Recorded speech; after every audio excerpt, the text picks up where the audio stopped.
Bukunya tuh ada, buku bacaannya tuh ada, tapi buku bacaan yang sesuai dengan kebutuhan siswa dan sesuai dengan jenjang. Itu yang belum belum maksimal gitu di daerah itu.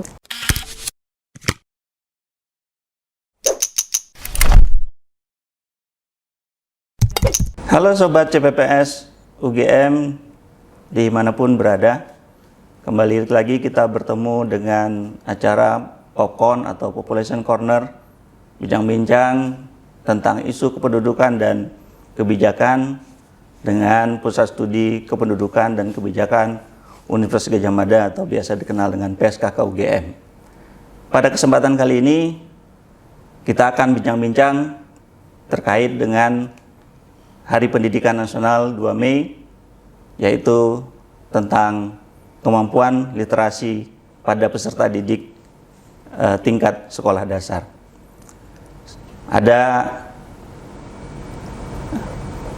Supaya lebih seru, mungkin saya minta izin untuk menyampaikan pantun terkait dengan acara pada kesempatan kali ini. Semoga berkenan. Ayam babon di tepi kebon, kalau bertelur suaranya bervibrasi sampai ke pelosok desa. Popcorn bukan sembarang popcorn. Popcorn kali ini bertema literasi, mencari praktik baik dalam mendidik anak-anak bangsa. Mudah-mudahan berkenan dengan pantun yang saya bacakan tadi. Popcorn kali ini kita akan bincang-bincang dengan narasumber kita, seorang peneliti senior PSKK UGM yang banyak melakukan penelitian dalam bidang sebenarnya dalam berbagai macam isu, tapi salah satu yang paling sering dilakukan oleh beliau adalah penelitian-penelitian terkait dengan isu pendidikan, yaitu Ibu Heni Ekawati. Apa kabar Ibu Heni? Ya, baik Mas Jeffrey. Alhamdulillah. Ya. Mungkin biar lebih santai, saya manggilnya Mbak Heni aja ya. Siap. Ya Mbak Heni, mungkin saya kenalkan dulu ya teman-teman semua, Sobat CPPS. Mbak Heni ini adalah salah satu peneliti senior di PSKK UGM, sudah malang melintang dari ujung Sabang sampai dengan Papua, sudah dengan berbagai macam isu penelitian sudah pernah dilakukan. Beberapa kali saya juga terlibat dengan beliau. Nah, kali ini dalam tema kali ini karena terkait dengan pendidikan, terutama juga tentang literasi, nanti kita akan banyak bincang-bincang dengan beliau terkait dengan hasil riset-riset beliau tentang penelitian di bidang pendidikan, terutama dalam peningkatan kapasitas literasi di Indonesia. Sobat CPPS dimanapun berada, mungkin sedikit pembuka terkait dengan pendidikan, terutama peningkatan kemampuan literasi. Barangkali kita mengingat kembali perjuangan para pejuang bangsa Indonesia, di mana sudah dicantumkan di dalam pembukaan Undang-Undang Dasar 1945 bahwa salah satu tujuan negara adalah mencerdaskan kehidupan bangsa. Nah, mencerdaskan dalam hal ini adalah bagaimana memajukan pendidikan. Kalau dilihat akhir-akhir ini, kita menemukan bahwa ada beberapa hal terkait dengan pendidikan yang cukup menyita perhatian kita. Salah satunya adalah kemampuan literasi. Salah satu indeks literasi yang dikeluarkan oleh PISA, nanti Bu Heni atau Mbak Heni akan menceritakan bagaimana posisi Indonesia di dalam PISA tersebut, posisinya yang cukup memprihatinkan, bahkan di kalangan negara-negara ASEAN. Setelah itu nanti kita akan banyak bincang-bincang dengan beliau terkait dengan bagaimana cara untuk meningkatkan kemampuan literasi yang selama ini sudah pernah dilakukan. Mungkin barangkali dari situ kita akan bisa menarik praktek-praktek baik yang akan bisa diterapkan di seluruh, tidak hanya di satu lokasi, tapi di seluruh Indonesia. Ya, baik Mbak Heni. Ya, selamat. Apa kabar pemirsa, Sobat CPPS? Ya, Mas Jeffrey juga. Iya, alhamdulillah. Terima kasih Bu Eni sudah bersedia menjadi narasumber kita pada kesempatan kali ini. Baik, Mbak Eni, mencermati bahwa situasi pendidikan pada dewasa ini pada saat belakangan ini ada banyak hal yang barangkali perlu menjadi perhatian penting di kita. Nah, sebelum itu barangkali Mbak Eni mungkin bisa menceritakan pengalaman Mbak Eni dalam kegiatan-kegiatan penelitian selama ini, terutama dalam isu-isu pendidikan. Ya. Terima kasih Mas Jeffrey, Sobat CPPS. Beberapa yang pernah kami lakukan ya, tentu tidak sendiri, tapi juga dengan kolega ya, yang ada di PSKK UGM. Itu terkait dengan survei pelayanan pendidikan dan kesehatan di tahun 2027, 2028, 2029, 2013, 2016. Kemudian kita juga penelitian tentang kurikulum madrasah gitu ya, terkait dengan EUPO 2 dan EUPO 3. Kita juga pernah penelitian terkait dengan kiat guru yang di beberapa daerah terluar terpencil ya Mas Jeffrey, dan kita juga bekerja sama dengan Kemendikbud ya terkait studi BOSDA, kemudian juga terkait dengan studi efektivitas program BOSDA untuk pengadaan buku bacaan di Kabupaten Bulungan, dan juga capacity building terkait dengan peningkatan kapasitas tim monitoring dan evaluasi daerah mitra inovasi di 10 lokasi yang itu di tahun 2021, 2022, 2023. Nah, kebetulan kali ini yang akan kita sampaikan ke pemirsa adalah yang kita bekerja sama dengan inovasi, dan tentu beberapa penelitian yang lain tapi yang lebih terbaru gitu. Ya. Luar biasa Mbak Heni, penelitiannya sungguh banyak sekali. Ya, saya juga memang beberapa kali terlibat dengan beliau dalam kaitan tema kependidikan. Ya, Mbak Heni, dari beberapa pengalaman Mbak Heni ya, terutama mungkin akhir-akhir ini yang sangat menarik, terutama terkait dengan kondisi literasi. Barangkali Mbak Heni bisa menceritakan bagaimana kondisi kapasitas literasi di berbagai lokasi yang pernah Mbak Heni datangi. Iya. Mas Jeffrey, kali ini literasi terkait dengan siswa sekolah dasar ya Mas Jeffrey ya. Kalau melihat kondisi literasi di Indonesia ya terkait dengan data dari AKSI ya, Asesmen Kompetensi Siswa Indonesia tahun 2016 itu ada sekitar 46% itu siswa kelas 4 SD itu kurang belum pandai membaca gitu ya Mas Jeffrey ya, apalagi memahami ya.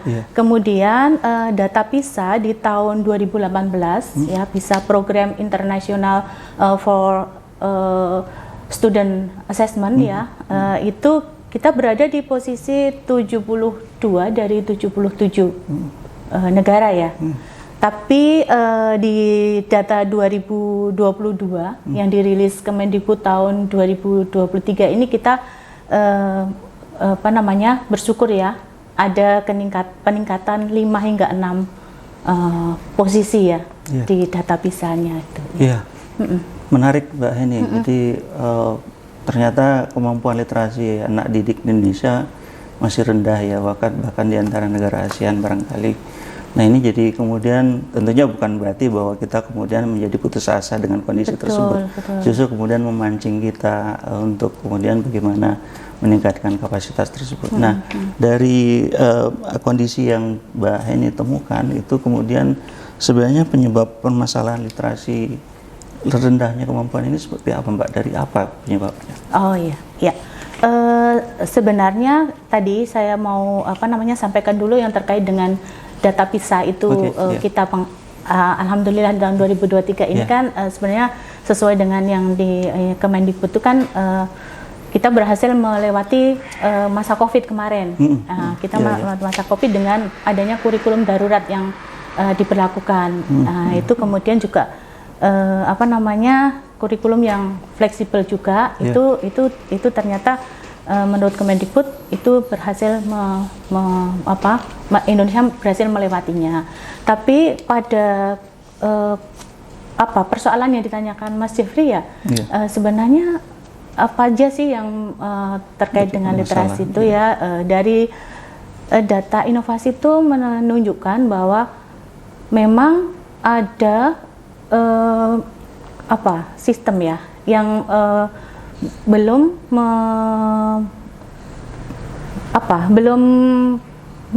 di dalamnya itu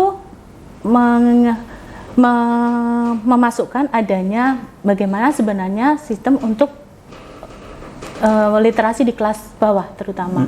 Kemudian faktor gurunya, keterampilan gurunya itu belum semua guru itu mampu bagaimana mengajar literasi yang tepat gitu. Nah, terus selain itu juga literasi kan terkait dengan buku bacaan ya, karena buku bacaan itu mendukung peningkatan literasi siswa. Nah, itu juga ketersediaan buku bacaan yang sesuai dengan jenjang usia kelas siswa itu yang masih perlu ditingkatkan lagi. Ya. Itu di pengalaman yang terakhir ya Mbak ya di kabupaten apa tadi Mbak? Iya, di beberapa lokasi ya, ini kita ambil yang terluar ya Mas ya, yang terutama yang di Bulungan, kemudian Malino, kemudian Tanah Tidung gitu ya. Dan menarik itu di provinsi baru itu Mbak. Iya, betul. Kalimantan Utara dengan posisinya yang barangkali karena dekat dengan negara tetangga dan kemudian kontur geografisnya, tantangannya, kemudian barangkali dari situ permasalahan yang muncul apakah kaitannya juga dengan kondisi tadi Mbak yang posisinya yang memang terluar ya Mbak? Iya, terluar, kemudian juga sinyal mungkin ya, terus yang terutama yang agak di pedesaan, terus transportasi ya, karena sebagian ada lewat laut dan sebagainya, otomatis itu kan sangat berbeda dengan yang ada di perkotaan ya, untuk bagaimana akses guru, kemudian juga buku dan seterusnya. Nah, maka kan ada beberapa intervensi nih untuk peningkatan literasi di sana. Salah satunya tadi yang sudah saya sampaikan tadi kan dari inovasi, kemudian dari pemerintah daerah sendiri yang nanti akan bisa kita ulas lebih dalam Mas Jeffrey. Dan juga mungkin peran masyarakat gitu ya. Langkah selama ini yang kemudian Mbak Heni temukan, langkah untuk bagaimana meningkatkan kemampuan literasi itu seperti apa Mbak? Oh ya ini kemampuan dari ini dulu ya Mas Jeffrey ya, dari pemerintah daerah dulu. Itu ada praktek baik yang sudah dilakukan oleh Kabupaten Bulungan nih Mas, karena melihat bahwa ternyata buku bacaan itu sangat mendukung ya untuk peningkatan literasi di luar buku pelajaran gitu ya. Itu makanya pemerintah Kabupaten Bulungan itu melalui Perbub itu mengalokasikan anggaran Posda untuk pembelian buku bacaan gitu, yang sudah beberapa tahun berjalan. Berarti bentuknya buku-buku gitu? Iya, buku-buku yang nanti di setiap sekolah bisa membeli buku bacaan melalui dana Posda itu. Buku bacaan dan kondisinya bagaimana Mbak dari kondisi buku bacaan yang ada Mbak temukan di lokasi-lokasi ya. Kalau dari dari sekitar 4.000 buku itu yang belum semua, ini di luar buku yang Posda ya Mas ya, yang sebelumnya nih, yang koleksi-koleksi yang ada di perpustakaan ya sebelum ada Posda ini, banyak buku yang bukunya tuh ada, buku bacaannya tuh ada, tapi buku bacaan yang sesuai dengan kebutuhan siswa dan sesuai dengan jenjang itu yang belum belum maksimal gitu di daerah itu. Kemudian padahal kan untuk buku sesuai dengan jenjang usia supaya bisa dipahami, memberi dampak positif ke peningkatan literasi itu kan sebenarnya Pusat Perbukuan Nasional itu kan sudah ada ketentuan ya Mas ya, gimana buku untuk level usia dini, kemudian ada yang usia awal, kemudian ya udah yang usia mahir dan seterusnya. Itu bahkan sudah ada kategori A itu untuk yang dini gitu, untuk B1 untuk yang awal, kemudian B2 yang awal lagi gitu. Jadi sesuai usianya, ada rentang usianya itu sebenarnya udah ada. Tapi kan mungkin belum semua itu sesuai dengan yang diatur di situ. Ya. Itu karena apa Mbak?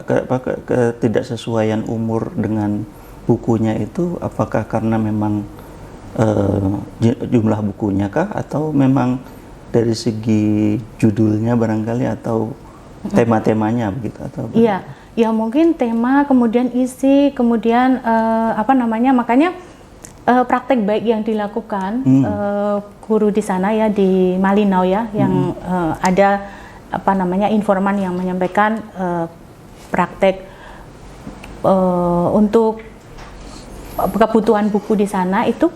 Ketika buku itu masuk di sekolah ya, itu guru itu akan melakukan penyortiran terlebih dahulu.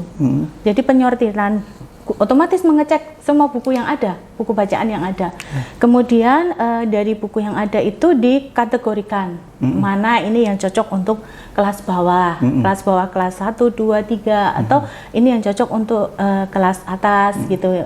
Itu dikategorikan terlebih dahulu, kemudian baru apa namanya ditaruh. Kan di sana ada praktek baik lagi Mas. Di Kalimantan Utara tuh praktek baiknya adalah bagaimana supaya buku bacaan itu bisa diakses oleh siswa, tidak harus pergi ke perpustakaan.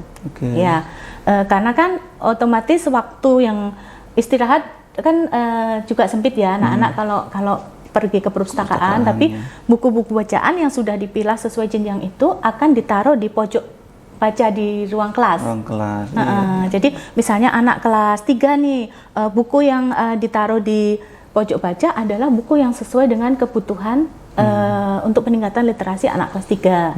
Jadi guru sudah inisiatif seperti itu. Kemudian ada juga yang menaruhnya di lorong baca di jalan itu, ada lorong baca atau pohon buku dan seterusnya. Tapi bagi yang sekolah mungkin belum sampai ke situ ya, ada di perpustakaan. Itu seperti itu, dan diinventarisasi dengan baik, sudah dipilah-pilah seperti itu. Bahkan di Malinau itu apa namanya, informan seorang guru juga sudah mengedukasi bagaimana cara membuka buku yang baik, merawat buku supaya buku tidak mudah robek, kemudian halaman ada yang hilang. Otomatis kan kalau buku bacaan halaman hilang itu kan jadi agak apa namanya, kurang ini ya dipahami ya Mas Jeffrey, seperti itu.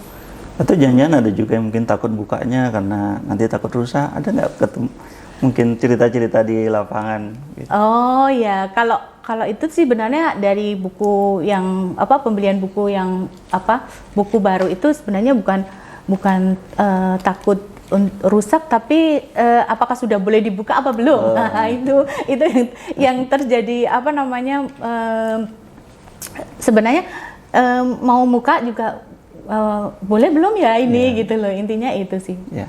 Selain tadi Mbak, apa namanya, kendala dari sisi bahwa dari jumlah yang kemudian masih banyak yang belum pada usia tertentu belum mendapatkan buku yang sesuai dengan umurnya. Nah, selain itu mungkin ada kendala yang terkait dengan kondisi buku ini, Mbak? Kalau kondisi buku, karena ya memang untuk daerahnya itu kan di apa namanya, yang akses toko buku juga penerbit dan lain-lain kan harus ke Surabaya, harus ke mungkin. Jadi pengadaannya ya Mbak? Iya, itu kan ya. Jadi memang idealnya kan kalau buku itu kan guru sudah bisa mengerti ya isi yang akan dibeli itu udah cocok atau belum dengan kebutuhan siswa gitu ya. Nah, ada praktek baik lagi Mas Jeffrey untuk memenuhi buku itu. Ada beberapa guru di sana di Kalimantan Utara itu yang sudah menulis buku cerita ya, buku cerita yang apa namanya, mereka tulis, kemudian isinya juga menarik, ada gambarnya, kemudian tulisannya besar-besar, kemudian kontennya itu dia mengambil dari kearifan lokal, ada cerita buah lemesu yang ditemukan di hutan, ada cerita tentang binatang apa yang mudah ditemui, dengan harapan murid-murid itu kan tertarik tertarik untuk membaca, dan membaca otomatis kan terjadi pembiasaan atau budaya membaca yang itu meningkatkan literasi, karena dengan literasi yang baik itu kan otomatis mata pelajaran yang lain itu kan mudah untuk dipelajari itu. Itu mereka mencetak sendiri atau ada kerjasama tertentu mungkin? Oh iya, kalau itu kan memang dibina oleh inovasi ya Mas ya.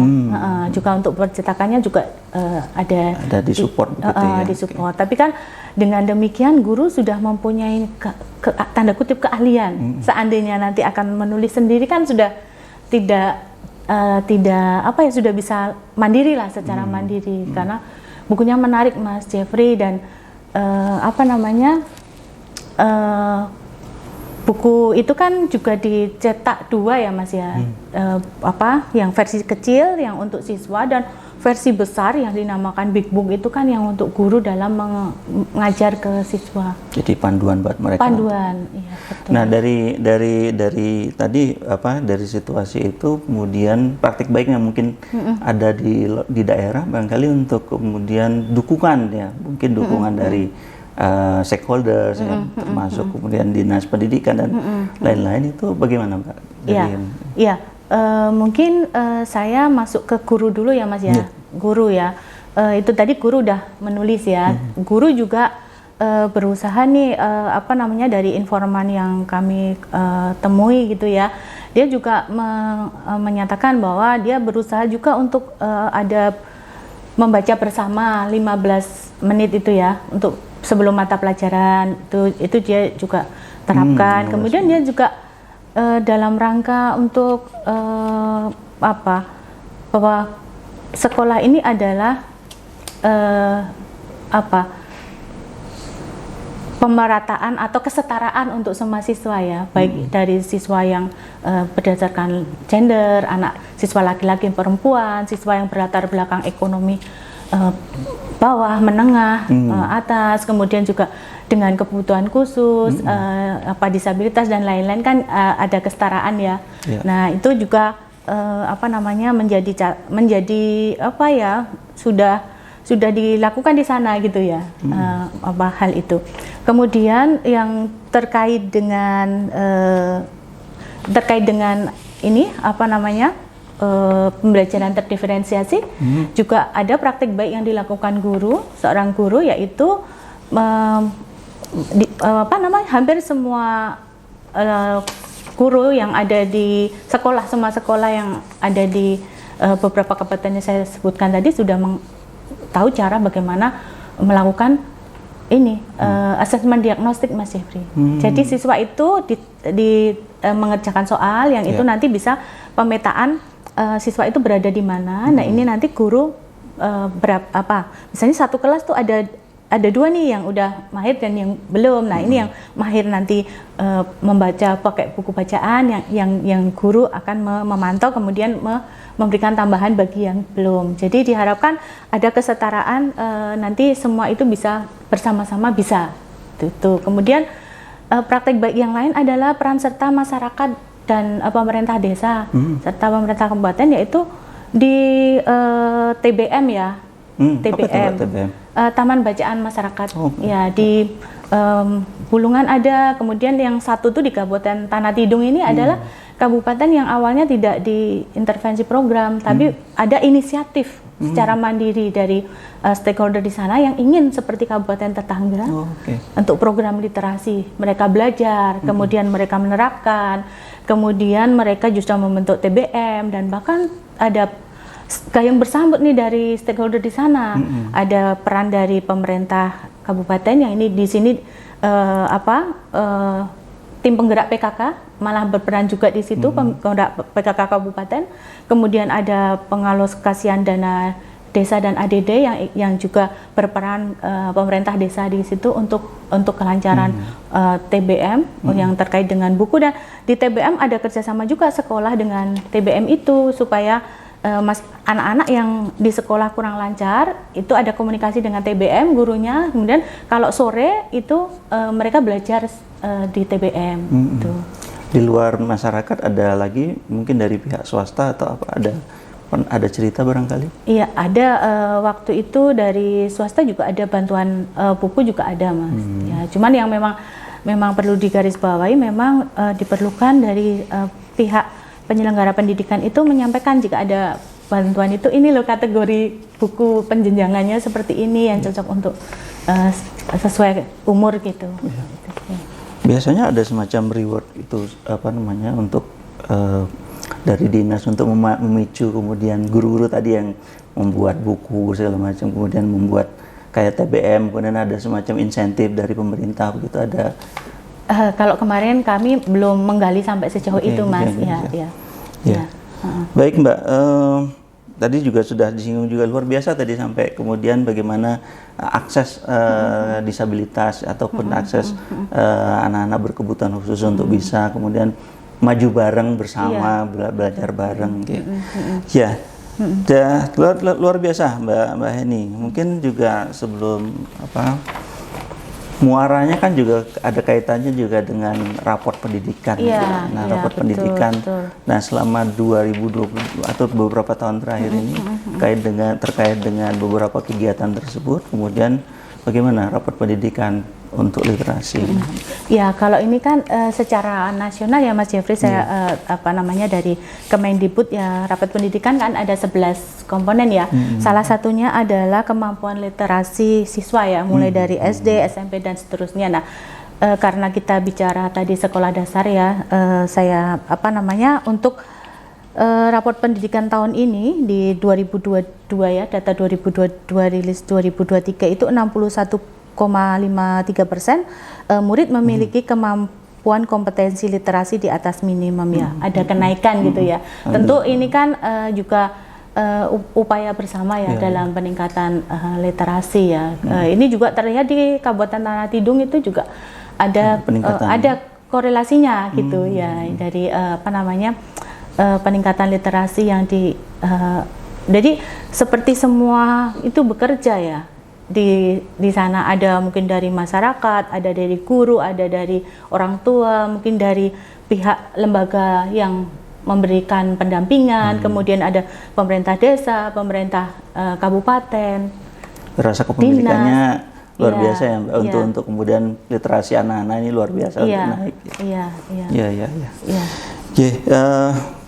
Menarik Mbak Heni, pengalaman tentang literasi dan peningkatannya, bagaimana perjuangannya, ya. Kemudian bagaimana kolaborasi yang terbentuk. Nah, sebelum kita tutup, barangkali ada pernyataan terakhir barangkali dari Mbak Heni terkait dengan peningkatan kapasitas literasi ini. Satu hal yang sangat penting di sini untuk peningkatan literasi selain dari SDM guru, kemudian kepala sekolah, komitmen, kemudian juga pemerintah daerah, pemerintah desa, pemerintah daerah, kemudian juga swasta, itu jejaring dan kolaborasi. Itu yang penting Mas Jeffrey. Kemudian juga PR-nya, kemudian yang sudah berhasil untuk mempertahankan itu juga nggak mudah ya Mas Jeffrey ya. Itu mungkin catatan supaya yang sudah berhasil dipertahankan atau dinaikkan, yang belum kan bisa belajar, jangan malu belajar dengan tetangga. Seperti Kabupaten Tanah Tidung tadi, belajar dari kabupaten sebelah yang tadinya belum dapat intervensi program, sudah ada niat. Nah, setelah itu baru belajar tidak harus jauh-jauh, yang dekat-dekat sebenarnya ada contoh yang paling bisa dicontoh. Iya, betul. Begitu Mbak Heni, terima kasih banyak. Terima kasih Mas Jeffrey dan Sobat CPPS. Nah, barangkali dari bincang-bincang kita pada kesempatan kali ini menjadi motivasi, inspirasi juga bagi kita di seluruh Indonesia, bahwa banyak praktik-praktik baik yang terkait dengan peningkatan kapasitas literasi dimanapun berada, supaya Indonesia kemudian tujuan negara itu dalam mencerdaskan kehidupan bangsa itu kemudian menjadi tercapai. Kalau tadi saya membuka dengan pantun, mohon izin juga untuk menutup dengan pantun. Bukan babon, bukan gorila, tapi orang utan dan bekantanlah yang endemik dari Nusantara. Sampai ketemu di popcorn selanjutnya, diskusi Ciamik bersama narasumber berkaliber Nusantara maupun mancanegara. Salam jumpa Sobat CPPS dimanapun berada.